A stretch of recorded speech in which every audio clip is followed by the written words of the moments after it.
Chapter 8, NLP for Procrastination and Negative Beliefs Specifically. NLP for Procrastination. Here is a simple NLP exercise that you can use to overcome procrastination. Close your eyes and picture yourself working on a task and the actions that you need to take. Picture all the steps that you need to accomplish to complete the task. Now, see your expression in your mind's eye. Do you look happy and relaxed? How does this make you feel? Now imagine the same instance, but this time you need to see it through the eyes of your future self. What will you see, hear, and feel in this instance? Imagine how your future self will feel when you have accomplished the task. You need to know how to make this image slightly larger or move closer. Adjust the brightness if you want to intensify the feelings you experience. If you feel that the emotions are fading away, go back to the previous configuration. This is quite similar to editing a picture. Focus, adjust, crop things, or do anything to make the visualization seem more real. Once you do this, think about the 3 specific benefits that you have gained by completing the task at hand. You might or might not have reached the goal, but you have completed the task. Maybe this process was a learning experience for you. You might have discovered some strength of yours that you weren't aware of, or you might have discovered that you like something. Consider these 3 benefits that you will obtain if you overcome procrastination and work on your goal.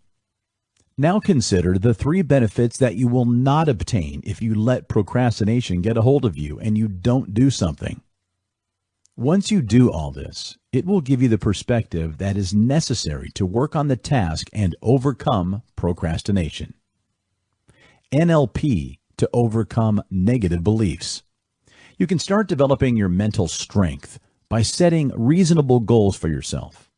It is not just about setting goals, but about taking the necessary steps to achieve your goals as well. If you want to start working towards your goals, you need to start applying yourself.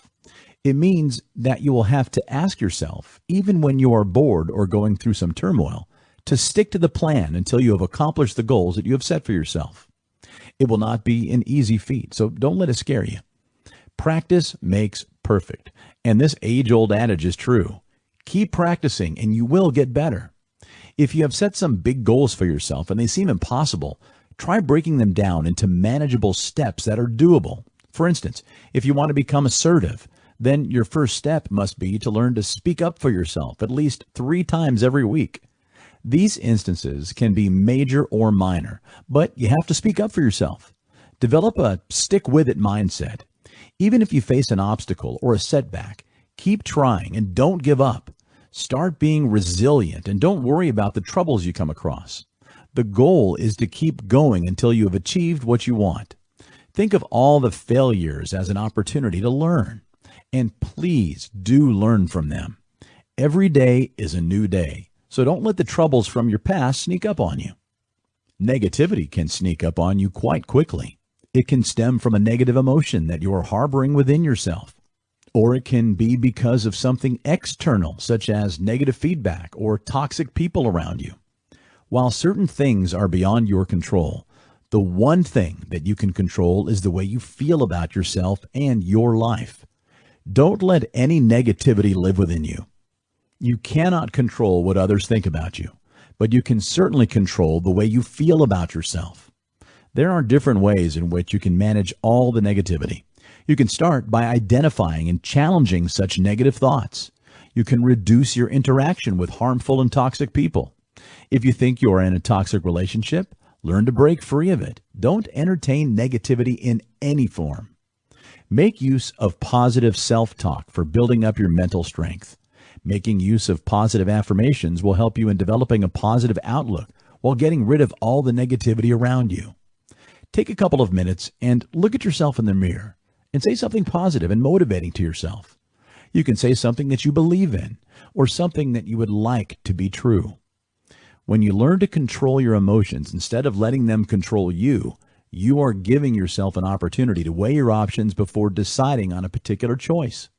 Take a minute and count to 10 before you let a negative emotion boil over. It might sound like a cliche, but it does work. Before having an emotional reaction towards something, take a moment to gather your thoughts and react accordingly. You can try practicing meditation as well, and it can help you in maintaining your calm. Meditation can help you in staying objective while providing you with the necessary time for making sense of your thoughts and emotions. Instead of reacting immediately, you can weigh your thoughts and emotions and then think of your next step. If you are always sensitive to the petty annoyances and verbal barbs or taunts that we all tend to come across daily, then you will end up being quite bitter. Also, you will be wasting a lot of your precious time and energy thinking about unnecessary things which don't matter at the end of the day. When you start spending time thinking about all such things and start paying attention to them, you are making them a significant problem that will increase your stress. Learning to adjust your attitude can help you in letting these petty and trivial issues go without increasing your level of stress. You are not only preventing the wastage of your valuable time and energy, but you are also saving yourself the trouble of having to deal with the extra stress. Instead of stressing yourself out about all these things, you must develop a healthy routine of thinking about the things that are bothering you. Then take a deep breath, calm down, and once you are calm, think of the best way in which you can deal with that issue. For instance, if your spouse keeps forgetting to put the cap on the tube of the toothpaste after using it, understand that such a thing isn't as important to your partner as it is to you. If this bothers you, think about all the other things that your partner does for you to make you feel good, and in comparison, you can certainly let this small flaw of theirs go. Don't try to be a perfectionist, at least not all the time. When you do this, you are setting high expectations for yourself, and these tend to be entirely unrealistic. Try to be realistic while thinking about the things that don't let the idea of perfection create any additional stress or burden.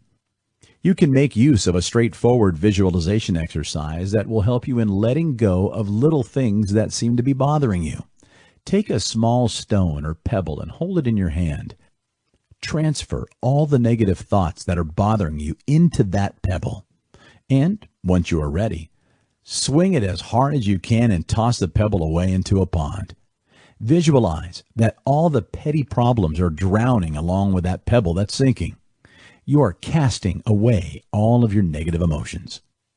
We tend to get so caught up in the problems that we tend not to look at things from a different perspective. A fresh attitude towards existing troubles can help in solving your problems. If you feel like you've hit a dead end with something, take a break and relax. Once you feel refreshed, start thinking of ways in which you can tackle that problem. If you change the way in which you are approaching a problem, you might find a solution to it in no time. Here are a couple of different things that you can try for gaining new perspective on things. Start reading. Reading the daily news or a book can help you in stepping into someone else's world, and this serves as a good reminder to let you know that the world is a vast place and that your problems are nothing significant when you think about the entirety of the universe we live in. All those who are mentally as well as emotionally strong tend to be happy with what they have. They usually have a positive outlook towards life and don't complain much. It doesn't mean that they don't have any problems. Of course they have problems, just like everyone else does. But the difference between them and everyone else is that they can see the bigger picture and know that the challenges that they are facing are a part of life. Maintaining a positive outlook towards life will provide you with the mental and emotional strength that you need for tackling any problem you come across. Remember that bad times will pass and good times are just around the corner. Don't lose hope. The ability to face reality is a sign of mental and emotional strength. If you are going to overcome a hurdle or a challenge, then you must be able to tackle it head on. Lying to yourself about your troubles won't make them go away, and you will end up just hurting yourself in the process. If you overeat when you are stressed or sad, accept the fact that there is a problem that needs to be addressed. Don't look for a means of escape and try being honest with yourself. Dealing with life. Whenever you feel that you are stuck in a difficult situation, take a while to think things through. Don't react instantly, and don't be in a hurry to make a decision. It will provide you with sufficient time for your emotions to diffuse, and you can start weighing your options with an open mind. It is essential that you can do this regardless of the situation you are in. If you can afford to, then take some time and list the pros and cons of a situation. Make a note of how you are feeling as well. Try finding some positive points about the situation you are in, and this can help in changing your perspective towards things. At times, the smallest change in perception can make a huge difference. Follow the 10-second rule. Give yourself 10 seconds for something to sink in before expressing yourself. Even if your partner tells you that he or she wants to end the relationship, take 10 seconds to compose yourself and then respond. Once you have managed to compose yourself, before you decide on a course of action, think clearly about the circumstances you are in. What happened? And what are the possible options available to you? There will always be more than one path that you can opt for. For instance, let us assume that your friend asks you to do something morally wrong, and you are torn between your loyalty to your friend and your sense of morality.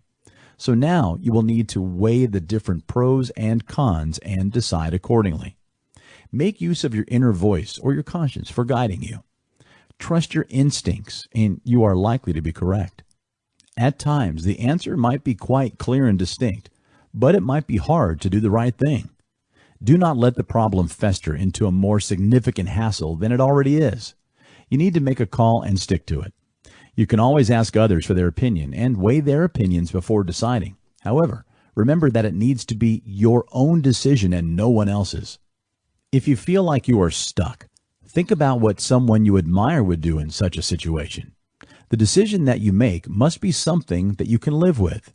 Don't do something because someone else thinks that it's a good idea. Do it because you want to. More often than not, we tend to find that our feelings are flooded with a lot of negative thoughts. These negative feelings can become quite powerful when you think about them endlessly. The problem starts when you start focusing on these thoughts, and they naturally become more powerful. Doing this makes it quite difficult to break free of a mental rut that you might be in. In this chapter, you will learn about a couple of simple things that you can do to control your thoughts. Making a conscious decision. The problem is that at times we get attached to specific ideas and complications, and we subconsciously derive some weird form of pleasure from going through those issues. If you keep subconsciously inviting such negative thoughts, you will never be able to stop thinking about them.